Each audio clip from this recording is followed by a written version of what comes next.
I met Randall in 2013. I started filming young entrepreneurs or people that were doing something pretty great and extraordinary with their lives at a young age. And I believe Randall was 24 when I met him.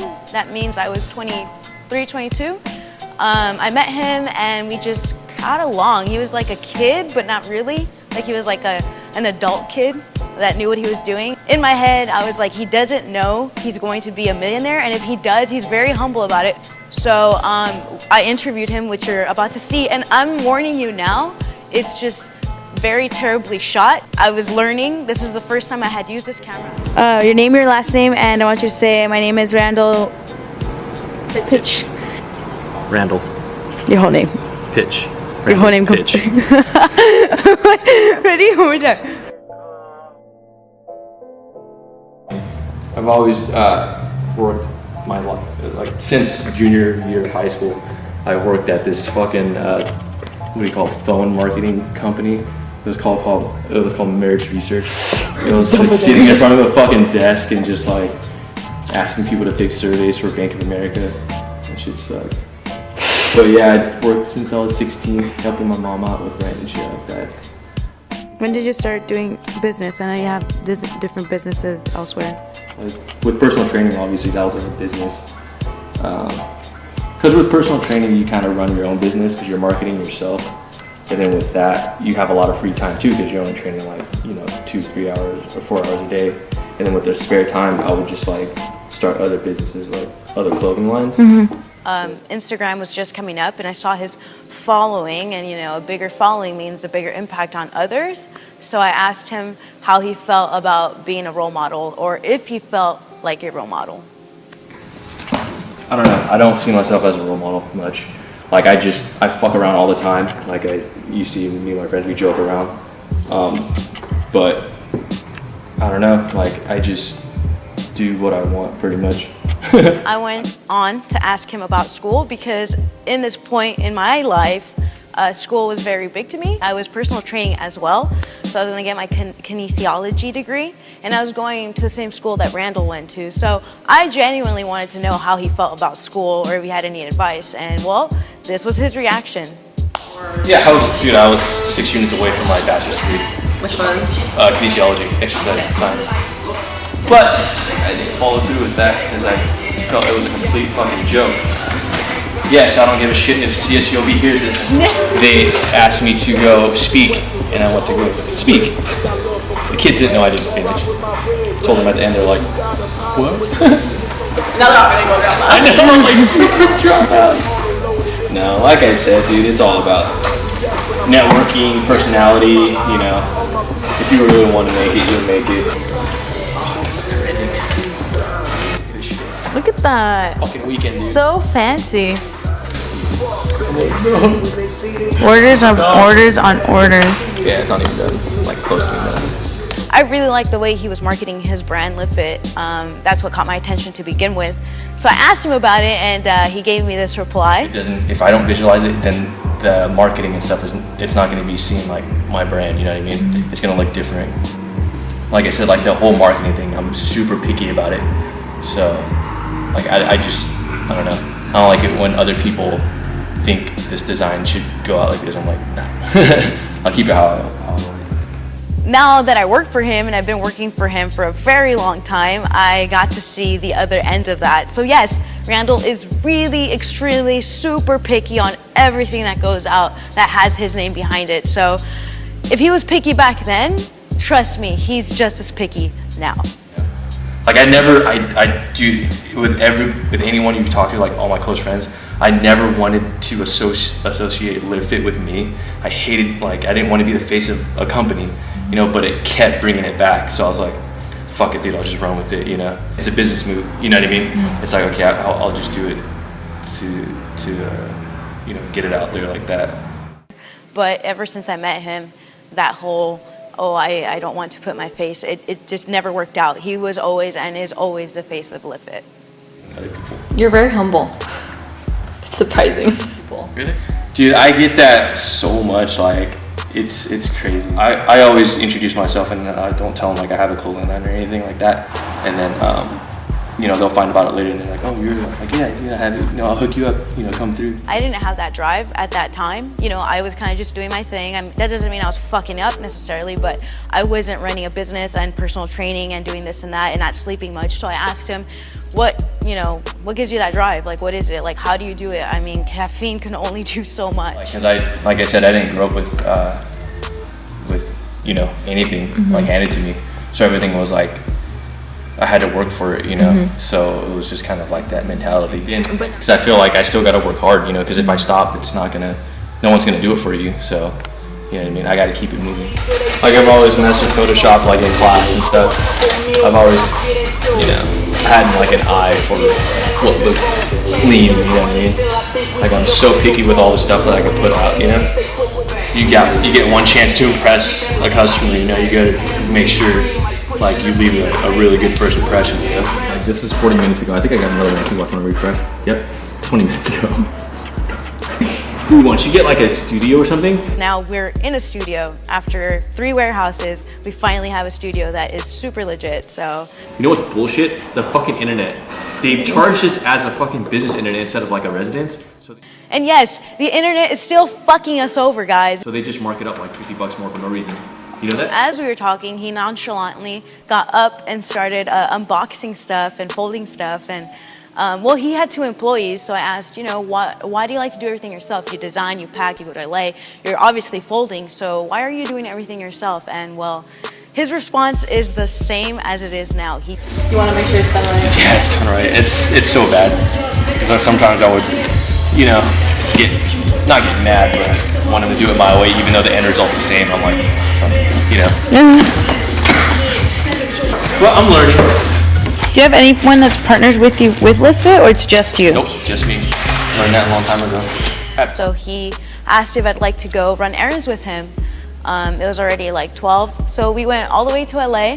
And what I meant, I thought one errand. No, this guy fucking took me everywhere. He took me to LA, he took me to like some printing place, he took me everywhere. And I was just so in awe that he did this almost every day. I would never have the energy to do this every day. Like, there's no way. So, you know, that was the first time I got to see him really work and do everything himself, you know, with this crappy little car that we had that I swear I thought we were gonna die.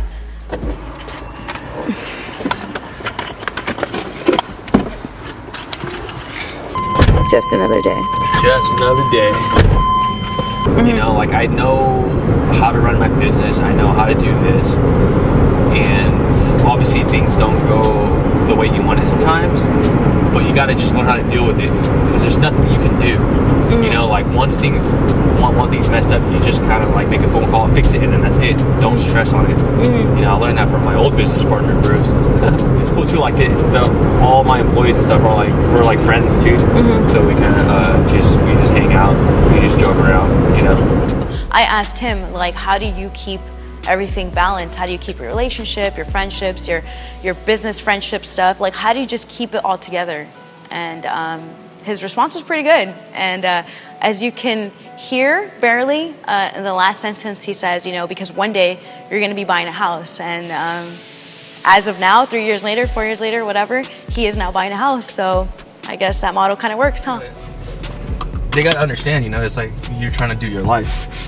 You know what I mean? Make ends meet. And if it's working, you gotta go with it. You can't just stop because, you know, your friend wants to fucking hang out or something. I mean, yeah, it may upset him, but like, you know, you gotta look at the long run. Once later you got a house and all this stuff, you guys can party later. Just true. And you're so young. That's what trips me out, is that you're so young. Yeah, it's crazy. People tell me that all the time. I feel like I'm old. Like an old man. I didn't even get to finish filming what I wanted to film. So I would continuously text him and ask him if he was free, and he was always busy. And then a couple months after I met him, he posted an Instagram post asking for a personal assistant. And I emailed him and I told him, well, if you don't get back to me, I'm just gonna keep bugging you. I'm gonna keep bothering you until, you know, you do get back to me. He texted me in the morning, he said if I could come work with him. I flaked on all my clients. I'm so sorry if you're watching this. And I went and I worked for him for that whole day. Within a couple months, we moved into our next warehouse, which was right across from the first warehouse where I met him. Yeah, that one, we outgrew that one in like 6 months. We were so condensed in there that the boxes were on the floor. When Randall hit me up, he's like, hey, come work for me. I was like, all right, so then I fucking quit. December 2013, and I started working for LiveFit the next day in 2014. At this time, it was me, Chu, Randall, and then Danny and Tyson, so 5. Oh yeah, and Stacy and you. So yeah, in January, we went on our first trip as a team. This is Randall and and we went to San Jose and we shot for a couple days, and our rooming situation wasn't the best. We were sharing a room and a bed or two. It was the first time I was on a plane, and it was to go shoot content, so it was pretty awesome to me. And yes, as you can see, Randall was still hands-on. He was still taking the pictures himself. He was still editing. So right when I got hired, we had to do a fucking expo like a month later, and this is our first expo. We don't know what the fuck we're doing, you know, so we just brought a bunch of tables, some banners, and a bunch of inventory. So the first day we did so good, we sold out. First year, oh my god. We carried every fucking box in ourselves. But yeah, Randall and Mike and Chu and I carried everything to the freaking booth. The booth was like this small. We had a fucking 10 by 10 tent. 10 by 10, that shit is like a swap meet. Oh yeah, that year we got one whole box stolen. And I remember Randall was trying to bounce around from being behind the register and in front of the register, and then taking pictures on the side. We didn't have enough room in the booth, so he kind of just stood outside sometimes to, like, when people came by to take pictures with him. And then a rooming situation. Oh my god, everyone was in one room. Everybody and their mother was in one room. But you compare that to what we did this year, 2016, and we had an executive suite for all the employees. We flew in all our ambassadors from overseas, which, you know, that's not the cheapest thing in the world. So we outgrew that warehouse, but before we outgrew the second warehouse, we threw our first warehouse sale, and we invited 50 people, and +1. We had a line waiting outside in the parking lot. Where you guys from? We're from Santa Ana. Yeah. Where'd you guys come from? What about you guys? What about you guys? What about you guys? Down the street.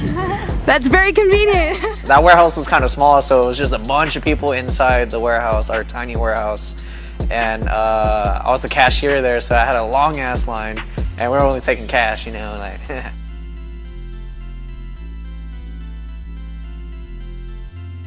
Yeah, we moved into our third warehouse, and we went from 4 to 14, which included Miguel. And at that time, Miguel was using a ping pong table as a studio. So, surprise, guys, he had a desk / studio / ping pong table.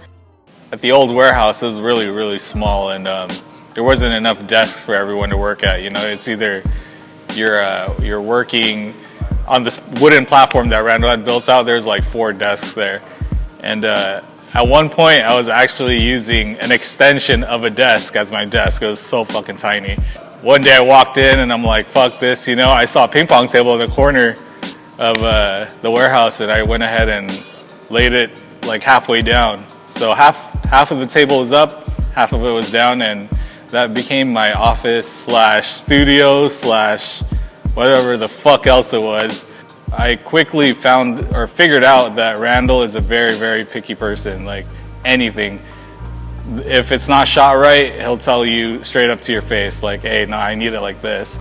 And a lot of people, they can take that the wrong way, but I take it as like, all right, you know, I have my style, but I need to adapt to him because this is his vision for it. I came in the part where we were in the second warehouse. There was boxes all over the warehouse, and I remember Randall being like, hey, we need a bigger warehouse. And I remember in the beginning, me alongside with other employees, Mike was one of them, we were in the middle of the warehouse just with a desk, and it was pretty crazy, all the inventory around us. And at the time I was doing customer service with Mike. So Black Friday of 2014 was really crazy because we weren't expecting to have that type of reaction to the Black Friday sale that we had. I was packing along with everyone else. Randall himself too. He took probably like, I want to say like 200 orders he did himself. The crazy part was watching Randall do everything too. Design, pack, stress out with us. He was still packing. He was still packing. So like if your rims have paint on it now.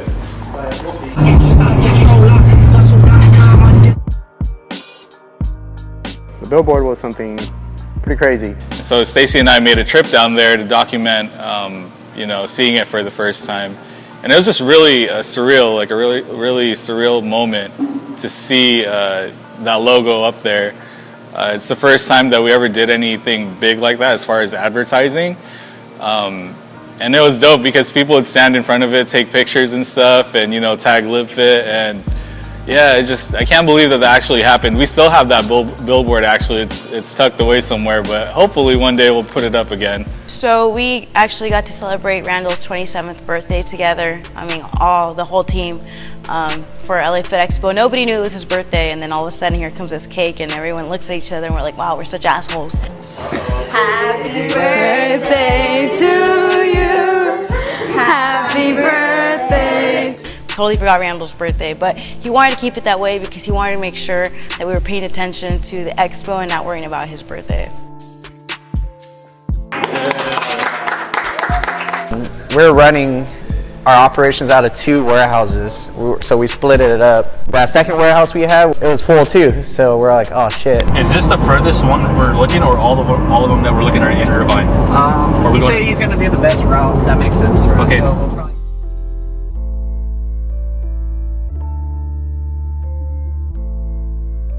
I guess there was a stigma, because, you know, we're a bunch of like young dudes, you know, like Randall's all tatted up. These realtors or whatever, the people that helped us find spots, we would just talk to them through email first, and then phone calls, and then when we meet up to see buildings, you know, they're like, you know, a bunch of young assholes and shit.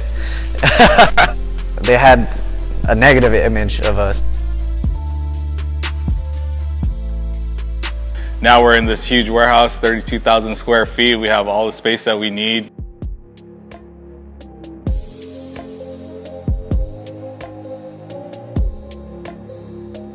With Randall, he takes a lot of pride in you know, being able to build something, whether it's this studio or just anything in general, like the clothes, designs, everything. We could have hired people to do this, but we take a lot of pride in the work that we did. I think within the first week of us moving here, me and Randall spent every day just working on painting the walls, laying down the wood floors, you know, getting the furniture to fill the place up. And even to this day, we're not done just because of how busy we are, but eventually it'll get there. This is only 3 hours. Last year, 2015, our Black Friday campaign was on point. Everything was so unified with one another. Our team worked really, really hard. And guess what? Guess who had a really big part in that? Yeah, Randall did. Randall, because, you know, he's hands-on on everything. He designed the apparel. He kind of gave us the idea for the campaign that he wanted to do. So that means he was in front of the camera, he was behind the camera, he was behind the computer designing. And then once all the millions of thousands of orders came in, he was downstairs helping everybody pack. You'll see him down at the warehouse packing, getting done, sometimes till like 11, sometimes he wouldn't even eat until later at night. We'll go get Jack in the Box from McDonald's. Ready to meet all my peeps, ready to meet all the LiveFit supporters. This is why we do it. So We did LA, Ohio, Dallas, and Vegas, so it was only 4 of them. Every expo, there was a line. Every meet and greet, there was a line.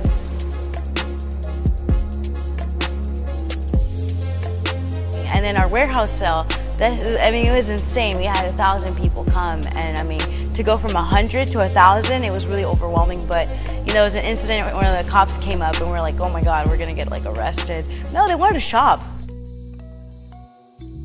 No pitch. After seeing that video, you're the same guy that guy was. I am different, and I am the same at the same time. like my little kid self, I'm still that way.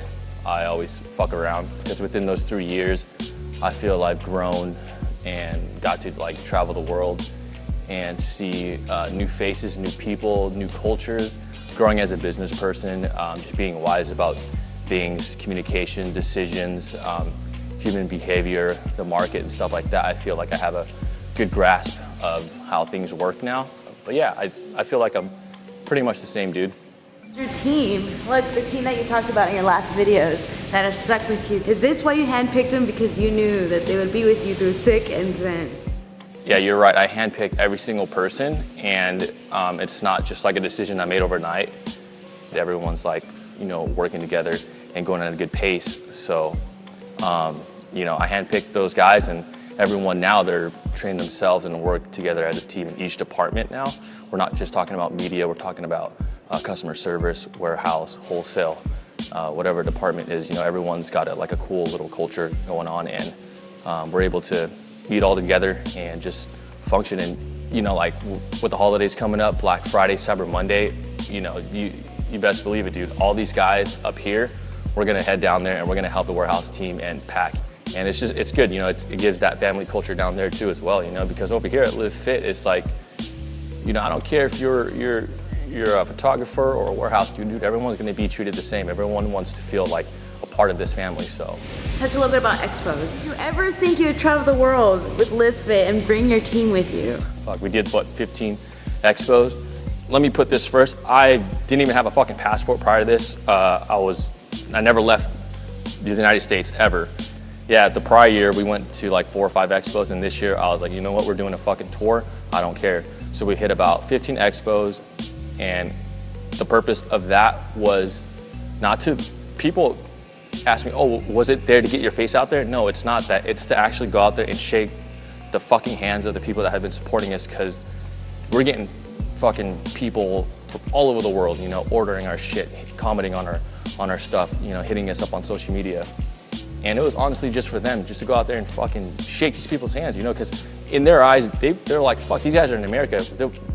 I may not ever fucking meet these people, you know, but if I have the means and funds to, fucking, I'm taking my whole squad and we're meeting everybody, you know.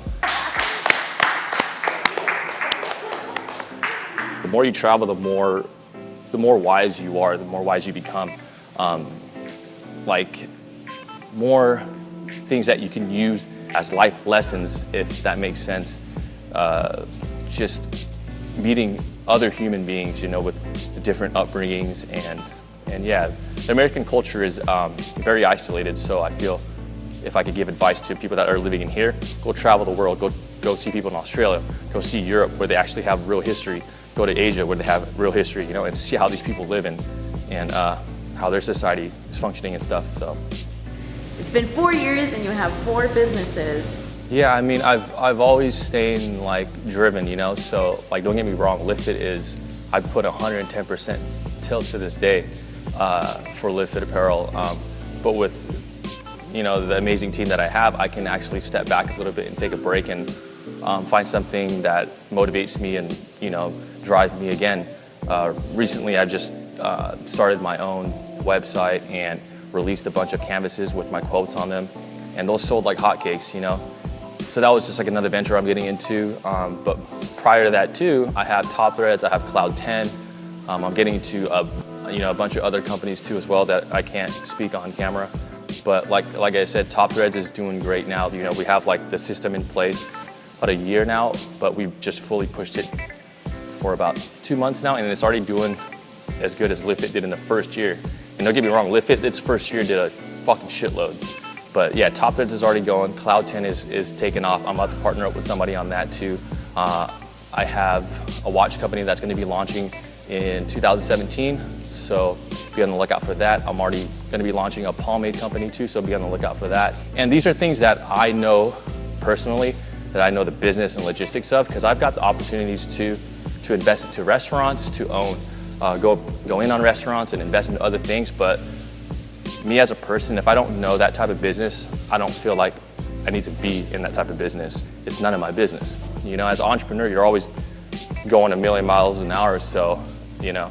But with all that said too, you know, I I hear a lot of people, hey, did you need to focus on LiveFit? Don't get me wrong, I'm still thinking about LiveFit like all the time and making sure that's running 110%, because if that's not running, I can't do none of this shit. And I have that mutual understanding, so. So now I have to ask, are you still hands-on? Are you still hands-on? Fucking 100% hands-on. I'll go down there, help the warehouse guys do the wholesale stuff. It's just, I'm still hands-on designing. I'm designing next to our head designers, videography, all that stuff. I'm sitting next to Stacy, helping her edit, Miguel, watching him edit and make sure things are going the way that it should be going. And I think Miguel said in the video, he made a good point, that these guys, don't get me wrong, they're fucking excellent at what they're doing, but it's the LiveFit way that we need to focus on and stay branded too. So that's where I come in and make sure everyone still has that same style, that same inspiration and things to keep the LiveFit brand branded and the way it's supposed to look from day one. So, and I see a lot of brands just keep going in crazy directions and they fucking verge off from what actually made them bread and butter. So, yeah. How do you stay so damn driven? You're going everywhere.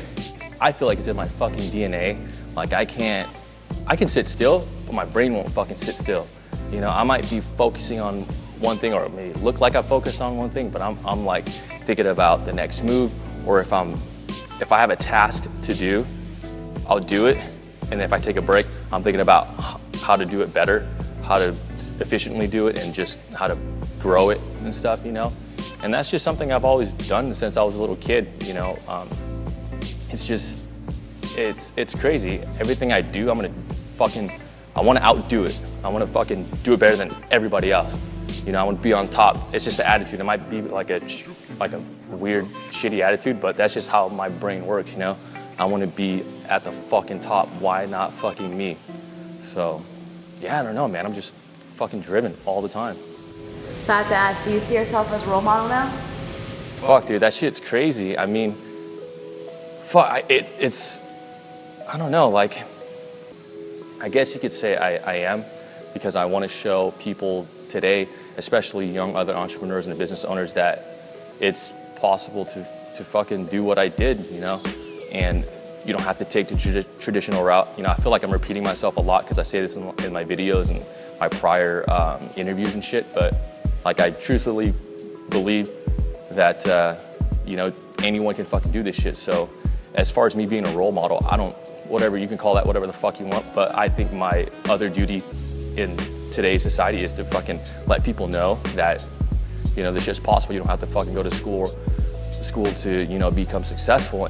I see a lot of young entrepreneurs or young kids in general get fed the wrong information growing up, and it sucks, you know. And I understand why the government does that, you know, because if everyone knew the secret, then everyone would be successful, right? So, you know, I think it's my duty to just do my part and let everyone see that it's possible. And if you call that a role model, then great. So, by the way, all this stuff is done. I haven't fucking pre-read any shit. This is all on fucking blast. She's just fucking asking me questions, so. Humble, because you're still this humble dude. I didn't grow up with shit, you know. I was telling him the fucking story where I was fucking on welfare, dude. Like I had dollar bills and I had fucking food stamp bills. Yeah, there wasn't fucking EBT cards when I was a little kid. You know, I would run around, mom would be like, hey, go buy candy with this, but whatever else you need, here's fucking the green money. So like, you know, I never forget that shit, you know. That's like my childhood, you know, and I didn't know anything else. So everything that I have now, it's just an extra fucking icing on the cake. You know, I see my pops regularly, I see my mom regularly, and they keep me grounded, and just, you know, everyone in here is super fucking humble too. So it's like, we just don't deal with any other attitude because that shit doesn't fucking vibe with us, so. In the last thing you say when I'm talking to you, you say, you know, there's no time to fuck around because one day you're gonna be buying a house and then you can fuck around. So yeah, so I just bought a fucking house. It's not gonna be my only house, believe that. But this is like the beginning of something that I've worked so hard for, you know. This is one thing that we're right about, you know, when you are young, what you wanna do is grow up and buy a house, you know, but they don't fucking tell you how hard it is, going through escrow, going through loan officers, you know, getting your mortgage and shit like that. You have to learn all that shit, you know? Fucking school should teach you that shit, but I don't know why they don't. All the shit that I've worked hard for was for this, you know, and I've seen so many people just go with the trend and whatever the fuck they're doing, they're not focused, you know? And let me tell you right now too, like, for me buying this house, like, dude, it's fucking nuts, because I know how fucking hard it is, and this is the house I want, but I want more too. And for me to be able to do this and then look at the general population, I'm not putting anybody down, but I'm just stating the facts that I see around me, you know? Like, it's almost fucking impossible for a graduate student nowadays to go out and live the American dream. You want to call it buy a fucking house and raise a family? There's no way. Even if you make like 100K, especially here in Southern California, you have to like really make it, you know, to do that shit, you know? And I understood that so far back when I was a fucking kid, you know? I was like, dude, I'm looking around. There's fucking nurses that have roommates. There's fucking people that have like these professional jobs, but they're living in an apartment and shit, you know? And I always kept it in my head. I was like, fuck, dude, I don't want to live like that, dude. There's just no way. So, you know, as I was growing up, I met other business owners, and these were the guys that were fucking just living the dream, you know, and making ends meet. So like early on, I saw it that way. So like I fucking worked hard for 3-4 years, and here I am with a house, you know. And it's like, I want to let you guys know that it's not fucking easy to get that shit, dude. Like real estate is another level. Last little piece of word of advice before. Fucking question everything. Don't believe everything firsthand. Keep your options open. If you find something that you really like, do it. Do something that you're good at, and then find passion in it later.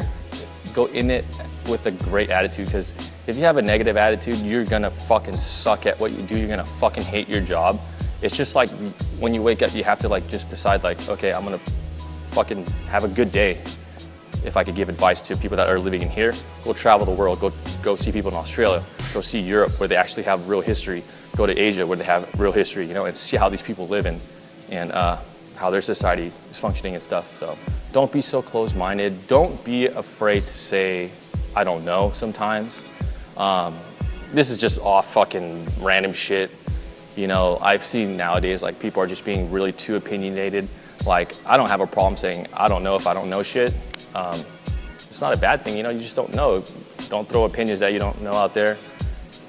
Assumptions, don't ever assume. That's my big thing too.